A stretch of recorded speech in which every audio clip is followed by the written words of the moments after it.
Right. I had a little technical difficulties there.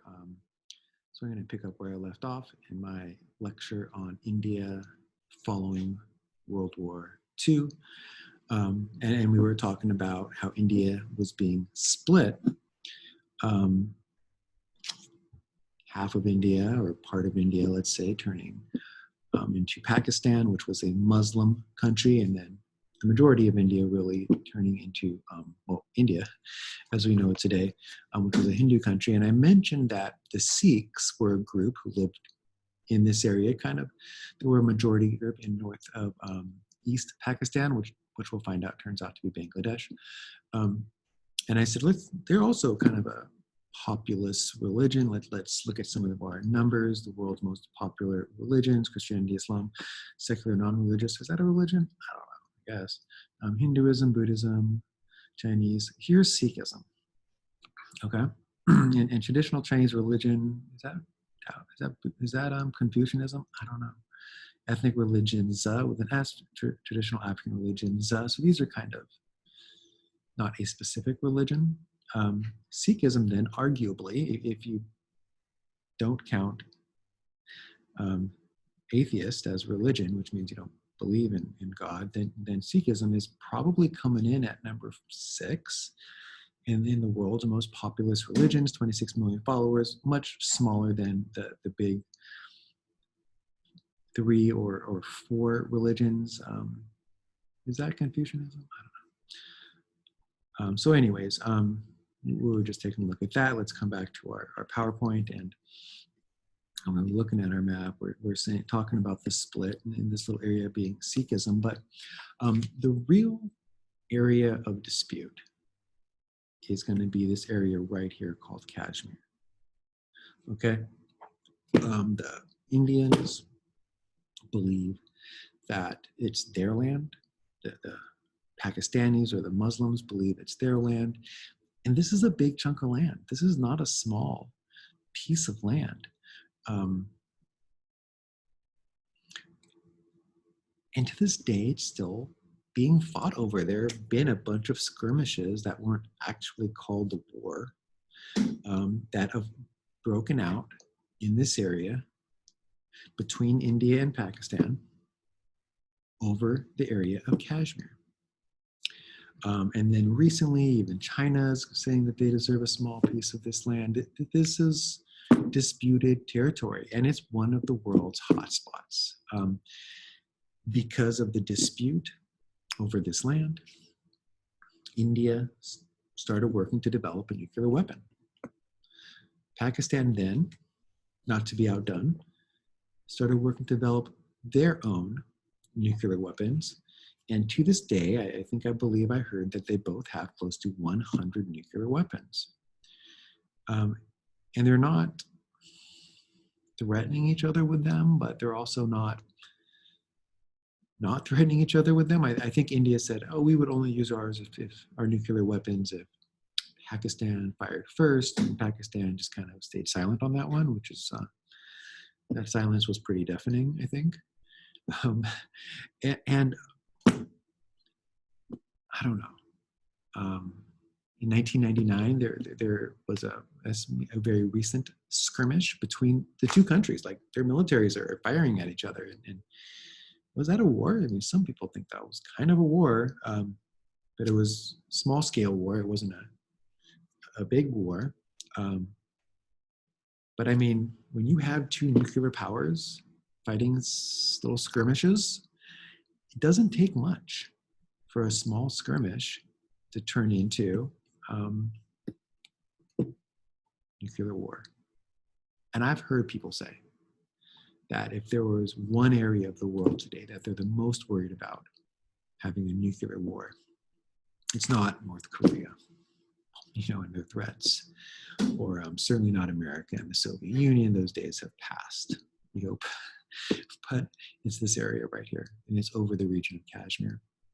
So one of the consequences of this division of this land, which, by the way, Britain had just kind of taken also over a few hundred years slowly, and is that sometimes certain parts of the lands that the Europeans had taken over, no one really knows what to do with, and now we have potential nuclear war because of, I mean, is this because of British imperialism?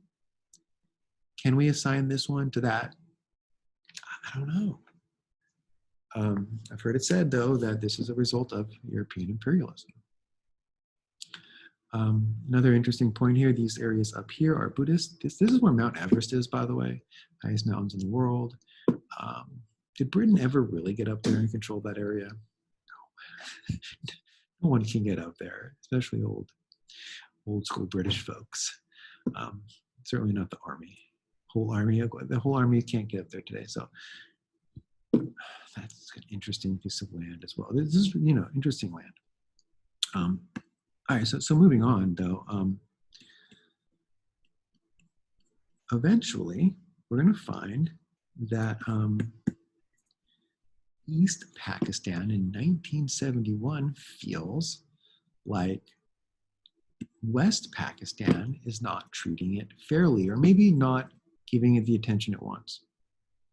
Maybe focusing more on itself and not being an equal partner with East Pakistan. So East Pakistan is going to break off and they're going to form their own country called Bangladesh. And today we have where once was the British Empire controlling India, we now have Pakistan, India, Bangladesh, and disputed Kashmir.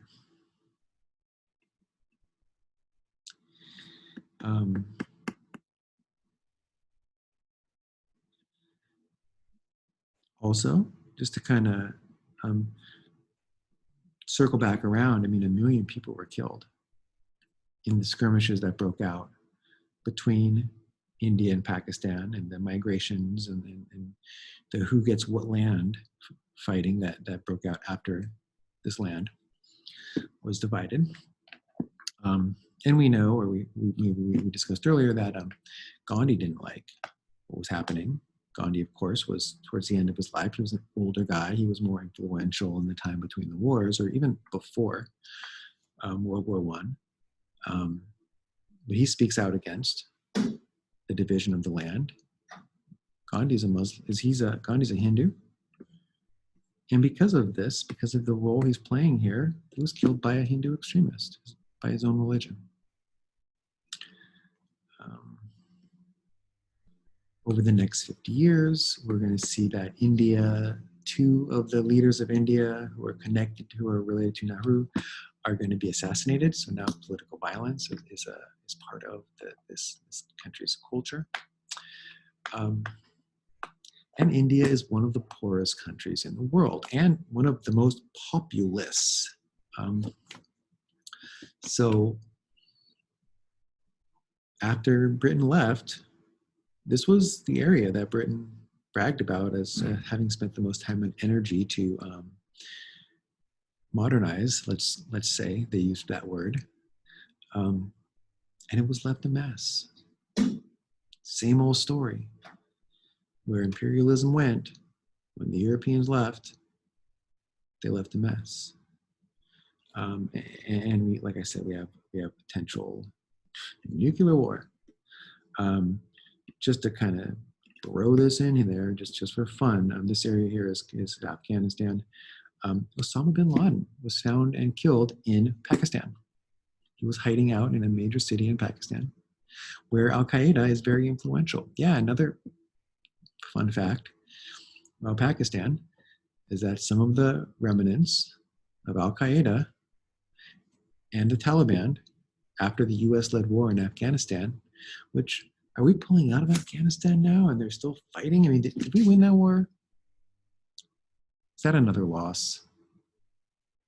Are we going to chalk up Vietnam next to Afghanistan one day? I don't know. We'll see. But Pakistan has been left to be one of those countries that a guy like Osama bin Laden, the most wanted man in the world after his attack on September 11, 2001 on the United States, was able to just hang out and live for many years, almost 10. after he attacked and killed 3,000 in New York and in DC.